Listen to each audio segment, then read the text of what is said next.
Let's talk about inflation, and why your real return matters more than your nominal one.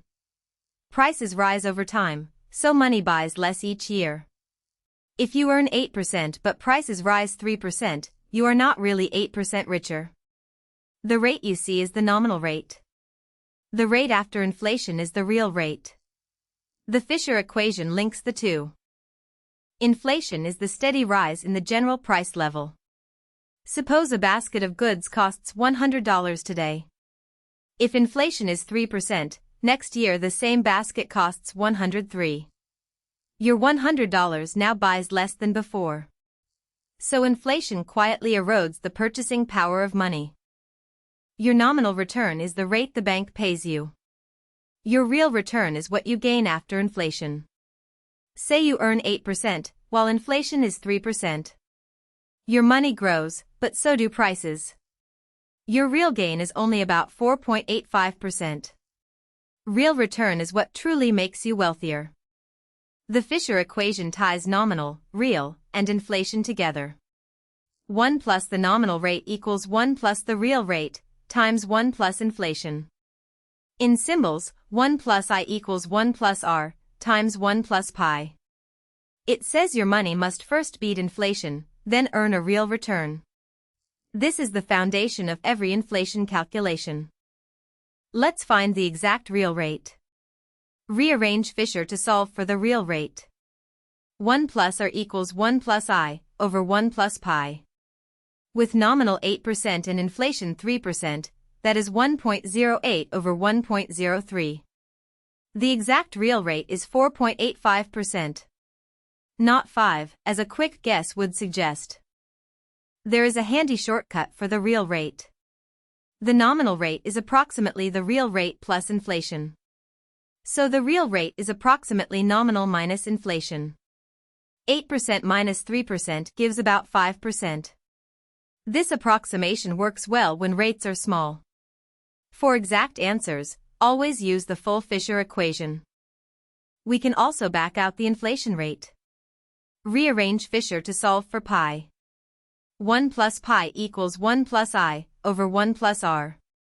With nominal 8% and real 4.85%, we get 1.03. So the implied inflation rate is 3%. Markets use this to read expected inflation. Many savings plans are linked to the Consumer Price Index. You invest $5,000 for 3 years. The real rate is 4.2%, and inflation is 2.5%. Your money grows by both the real rate and inflation. That is 5,000 times 1.042 times 1.025 to the power 3. After 3 years you have $6,092. Two investors both earn 10% this year. But one lives with 2% inflation, the other with 9%. The first gains almost 8% in real terms. The second gains less than 1% in real terms. Same nominal return, very different real wealth. Always judge an investment by its real return. Let's recap inflation and the Fisher equation.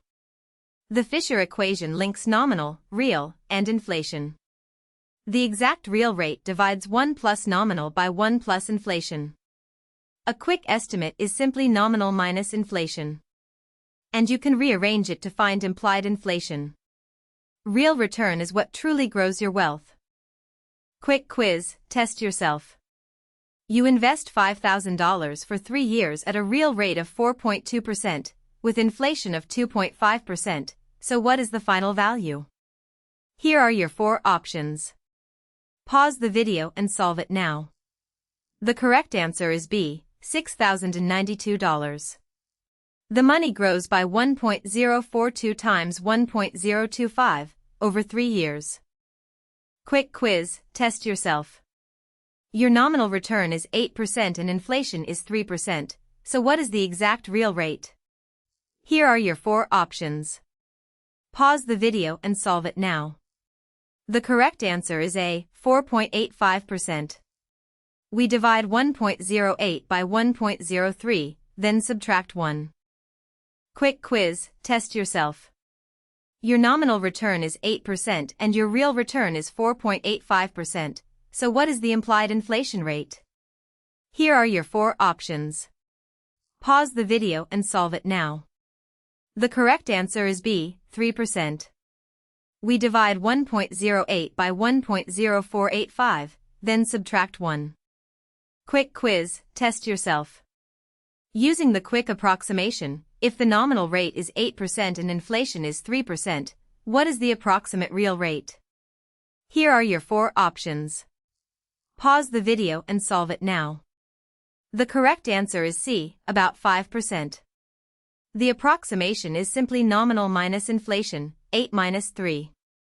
Quick quiz, test yourself. An index-linked deposit of $1,000 grows to $2,000 in 4 years, with inflation of 5%, so what is the real annual rate?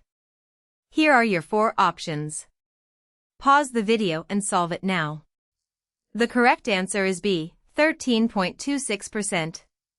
The nominal rate is about 18.9%, and we remove 5% inflation. Quick quiz, test yourself. If the real rate is 5% and inflation is 4%, what is the nominal rate by the Fisher equation? Here are your 4 options. Pause the video and solve it now. The correct answer is B, 9.2%. We multiply 1.05 by 1.04, then subtract 1. Quick quiz, test yourself. If inflation is higher than your nominal return, what happens to your real return? Here are your 4 options. Pause the video and solve it now. The correct answer is C, negative. When prices rise faster than your money, you lose purchasing power. Quick quiz, test yourself. You invest $1,000 at a real rate of 3% with inflation of 2% for 2 years, so what is the nominal value? Here are your 4 options. Pause the video and solve it now. The correct answer is B, $1,103.76. The money grows by 1.03 times 1.02 over 2 years. Quick quiz, test yourself. You hold $100 in cash, and inflation is 3%, so what is its real worth after 1 year? Here are your 4 options. Pause the video and solve it now. The correct answer is C, $97.09. We divide 100 by 1.03 to remove inflation. Quick quiz, test yourself. If the real rate is 6% and inflation is 3%, what is the nominal rate? Here are your 4 options. Pause the video and solve it now. The correct answer is B, 9.18%. We multiply 1.06 by 1.03, then subtract 1. Quick quiz, test yourself. Your nominal return is 12% and inflation is 5%, so what is the exact real rate? Here are your 4 options. Pause the video and solve it now. The correct answer is B, 6.67%. We divide 1.12 by 1.05, then subtract 1. Quick quiz, test yourself. Using the quick approximation, if the nominal rate is 10% and inflation is 4%, what is the approximate real rate? Here are your 4 options. Pause the video and solve it now. The correct answer is C, about 6%. The approximation is nominal minus inflation, 10 minus 4. Quick quiz, test yourself. Which return truly measures the growth of your wealth, the nominal return or the real return? Here are your 4 options. Pause the video and solve it now. The correct answer is B, the real return. Only the real return accounts for the loss of purchasing power from inflation.